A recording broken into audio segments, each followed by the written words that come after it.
یہودیوں کا یہ سوال تھا، اس کا جواب دیا گیا، روح کے بارے میں پوچھا گیا تھا۔ اب روح سے مراد کون سی روح ہے، یہ ہے مسئلہ، کیونکہ یہاں تو صرف روح کا ذکر ہے، کون سی روح، روح سے کیا مراد ہے؟ تو زیادہ تر علماء کا کہنا تو یہ ہے کہ روح سے مراد وہی ہے جو ہمارے بدن میں، جو جانداروں کے بدن میں اور ان کی زندگی کا سبب بنتی ہے، یہ ہے وہ روح۔ مگر اس میں کچھ اور اقوال بھی ہیں، کیونکہ وضاحت نہیں آئی قرآن حدیث میں قطعی طور پہ کہ روح سے کیا مراد ہے۔ اور روح کا اطلاق قرآن مجید میں اور بھی کئی چیزوں پر ہوا ہے، جیسے جبریل امین کو اللہ تعالیٰ نے روح فرمایا، تو ہو سکتا ہے کہ یہ جبریل کے بارے میں پوچھا گیا ہو، یا اسی طریقے سے قرآن مجید کو بھی اللہ تعالیٰ نے روح فرمایا ہے، قرآن بھی روح ہے، تو ہو سکتا ہے کہ قرآن مجید کے بارے میں یہ سوال پوچھا گیا ہو، وغیرہ وغیرہ۔ تو کئی اقوال ہیں اس سلسلے میں، مگر زیادہ تر علماء کا کہنا یہ ہے کہ اس سے مراد وہی روح ہے جو عام طور پہ لوگ روح سمجھتے ہیں۔ تو خیر، اگر یہ روح ہے تو یہ بھی جناب اللہ تعالیٰ کی ایک بڑی عجیب و غریب قسم کی مخلوق ہے، یہ جو روح ہے۔ یہ روح ہے کیا، اس کی حقیقت کیا ہے، یہ تو دنیا میں کوئی بھی قطعی طور پہ نہیں جانتا، اور نہ اس کی قرآن و حدیث میں ایسی وضاحت کی گئی کہ اس کی حقیقت بتائی گئی ہو۔ ایسا معلوم دیتا ہے کہ اس کی حقیقت کچھ ایسی ہے کہ جو لوگ سمجھ ہی نہیں سکتے، لوگ اپنی عقل سے، اپنی ادراک سے نہیں سمجھ سکتے، اپنے ذرائع سے نہیں سمجھ سکتے۔ اس لیے آج کل کے دور میں تو جو جدید علوم ہے اس میں تو روح کا انکار ہی کر دیا لوگوں نے، ظاہر ہے جس کو انسان نہیں سمجھتا اس کا انکار ہی کر دیتا ہے۔ اور آج تو سائنس کی بنیاد اسی پہ ہے کہ جو نہیں آئے سمجھ میں، جو ادراک میں نہ آئے، پرسیپشن میں نہ آئے، ایکسپیریمنٹ میں نہ ہو سکے، جس کے بارے میں تو وہ ہے ہی نہیں، تو اس کا انکار ہی کر دیتے۔ اب تو خیر جو ہے اس کا انکار کر رہے ہیں، جو حقائق مانے گئے ہیں مسلم ہے اس کو بھی نہیں مانتے۔ اب تو وہ دور آ گیا، ماڈرنزم تھا نا پہلے، جدیدیت، تو اس میں جو سمجھ میں نہ آئے، ادراک نہ کرے، اس کا انکار کرو، اس کی فلسفی یہ تھی۔ اور اب ہے پوسٹ ماڈرنزم، ما بعد جدیدیت۔ تو پوسٹ ماڈرنزم یہ ہے کہ اب جو سمجھ میں آیا تھا اور جو حقیقت مان لیا گیا تھا اس کا بھی انکار کر دو کہ وہ بھی حقیقت نہیں ہے۔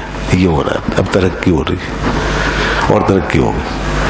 پہلے وہاں انکار کیا ایک چیز کا، چلو وہ تو سمجھ میں نہیں آئی تو اس لیے انکار کیا۔ اب جو سمجھ میں آیا ہے، ما بعد جدیدیت کے جو فلاسفرز ہیں وہ کہتے ہیں جو سمجھ میں آیا، جو مانا، جو سمجھا، جو بھی، وہ سب وہم ہے اور کوئی حقیقت نہیں ہے اس کی۔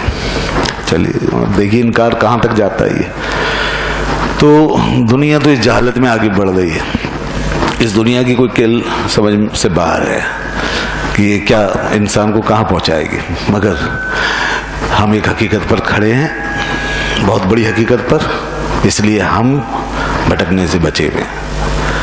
اور جب تک اس حقیقت پہ ہم کھڑے رہیں گے، خدا رسول کی بات پہ ایمان رکھیں گے، انشاءاللہ یہ انسانوں کی مار سے ہم بچے رہیں گے، یا مفکروں کی مار سے اور فلسفوں کی مار سے اور جدید نئی نئی لہروں کی مار سے ہم بچے رہیں گے، ورنہ یہ کہیں کا نہیں چھوڑیں گے انسان کو۔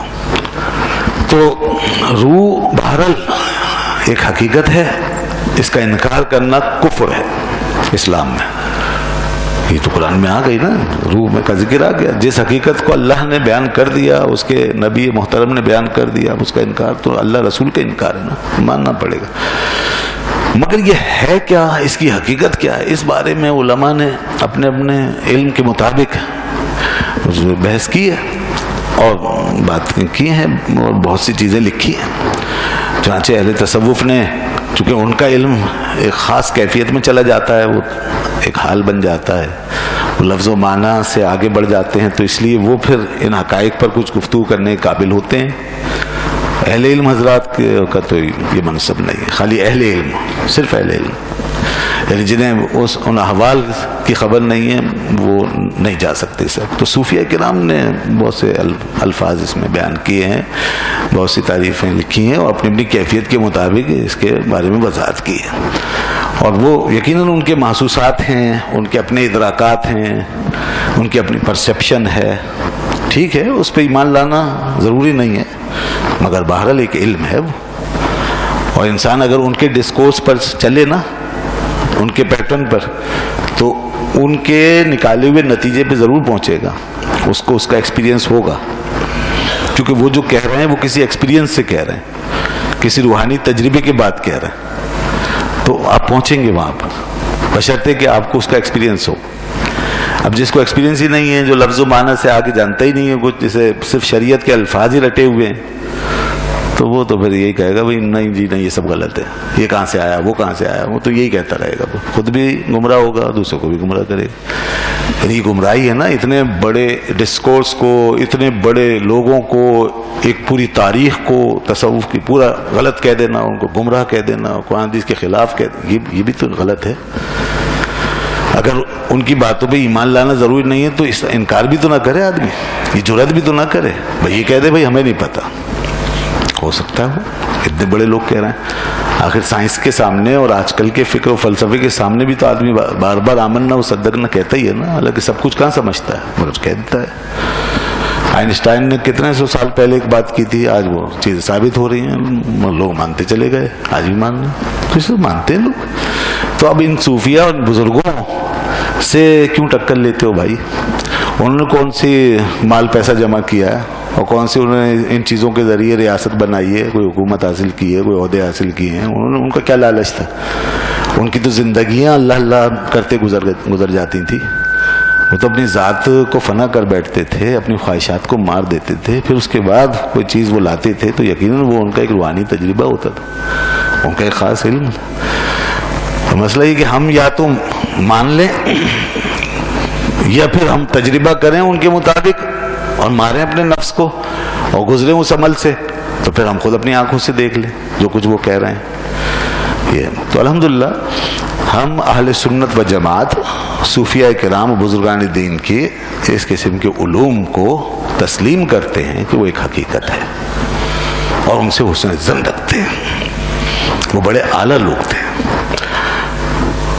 اور وہ اعلیٰ کیوں نہیں ہوں گے کہ ان دین کی بنیادوں کی حفاظت کر گئے، وہ لوگ پورے پورے معاشروں کو سنبھال کے گئے ہیں، ان کے دروازوں سے وہ فیض بٹا ہے کہ لاکھوں لوگوں کی اصلاح ہوئی ہے، تو پھر کیسے ان کو ہم ٹیک اسائیڈ کر سکتے ہیں؟ کس طرح ہو سکتا ہے؟ تو اس لیے بہرحال روح کی ایک حقیقت ہے، اللہ ہی جانتا ہے، بذات تو اللہ ہی جانتا ہے، اسی نے پیدا کیا ہے۔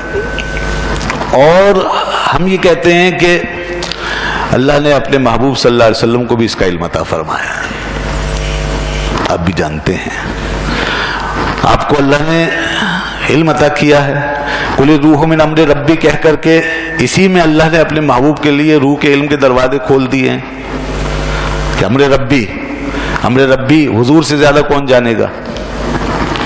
اور لوگوں کی سمجھ میں کچھ آئے یا نہ آئے، رسول اللہ صلی اللہ علیہ وسلم سے جب کلام مخاطب ہوتا ہے نا، تو اللہ کے رسول خوب جانتے ہیں کہ اس کلام کی حقیقت کیا ہے۔ اور جب اللہ تعالیٰ بھی یہ بات فرما دے کہ وَعَلَّمَكَ مَا لَمْ تَكُنْ تَعْلَمْ، تو آپ کیوں شبہ کرنا چاہیے؟ اللہ تعالیٰ نے فرمایا کہ آپ کو اللہ نے، آپ کے رب نے وہ سب کچھ سکھا دیا جو آپ نہیں جانتے تھے، پھر کیا رہ گیا؟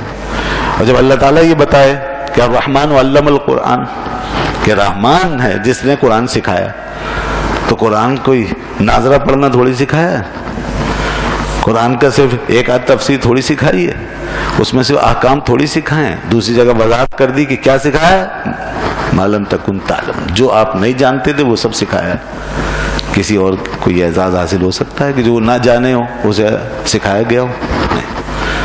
تو فرمایا جو نہیں جانتے وہ سب سکھا دیا ہم نے، تو روح بھی اس میں آ گئی نا۔ اس لیے نبی کریم صلی اللہ علیہ وسلم کو روح کی حقیقت کا علم تھا۔ مگر جناب یہ دیکھیے آپ کہ اللہ کی مخلوق جب اس طرح ہو سکتی ہے کہ ہم اپنے علم سے، اپنی عقل سے، اپنے فہم و ادراک سے اس کو نہ جان سکتے ہوں اور اس کی حقیقت تک نہ پہنچ سکتے ہوں، جب مخلوق کی ایسی حقیقت ہو سکتی ہے تو جس نے اس مخلوق کو پیدا کیا اور جو روح کا خالق و مالک ہے، اس کی حقیقت کو آپ کیا جانیں گے؟ اس تک آپ کی عقل کیا پہنچے گی؟ تو انسان روح کے بارے میں ایک علم ضرور رکھتا ہے، مگر اس کی حقیقت تک پہنچنا اس کے بس کی بات نہیں۔ اللہ نے ایسی چیزیں پیدا کر کے انسان کو آئینہ دکھایا ہے، اس کی حقیقت بتائیے کہ تم بس اتنے ہو، تم سب کچھ نہیں ہو، اور تمہارے پاس سارا علم نہیں ہے، اس لیے آگے کیا فرمایا، وَمَا أُوتِيتُم مِّنَ الْعِلْمِ إِلَّا قَلِيلًا، تمہیں جو علم دیا گیا ہے وہ تھوڑا سا ہے۔ اور ایک جگہ فرمایا آیت الکرسی میں وَلَا يُحِيطُونَ بِشَيْءٍ مِّنْ عِلْمِهِ إِلَّا بِمَا شَاءَ، اور وہ علم کا احاطہ نہیں کر سکتے، اس کے علم کا احاطہ نہیں کر سکتے مگر اتنا جتنا اس نے چاہا، جتنا اللہ نے چاہا اتنا ہی علم بندے کو حاصل ہوتا ہے۔ تو ہم یہ کہتے ہیں کہ بے شک سب کا علم اللہ کی چاہت اور مشیت سے ہی ہے، یہاں تک کہ رسول اللہ صلی اللہ علیہ وسلم کا علم بھی اللہ کی مشیت اور اس کی چاہت ہی سے ہے، مگر رسول اللہ صلی اللہ علیہ وسلم کے لیے جو کچھ چاہا اللہ نے وہ سب سے زیادہ ہے، وہ سب سے زیادہ ہے۔ اور قرآن کے الفاظ سے پتہ چلتا ہے وہ ایک بڑا جامع علم ہے اور مکمل علم ہے۔ معلوم تکن تعلم، جو آپ نہیں جانتے تھے وہ اللہ نے آپ کو سکھایا، تو اس لیے اس علم کی کیا شان ہے، اور آپ اور ہم ان کے علم کی انتہا کو کیا سمجھیں کہاں تک ہے۔ تو بہرحال یہ موضوع نہیں ہے، اس قسم کی احادیث آئیں گی تو میں وضاحت کروں گا، پہلے بھی اس کا ذکر ہوا۔ تو رسول اللہ صلی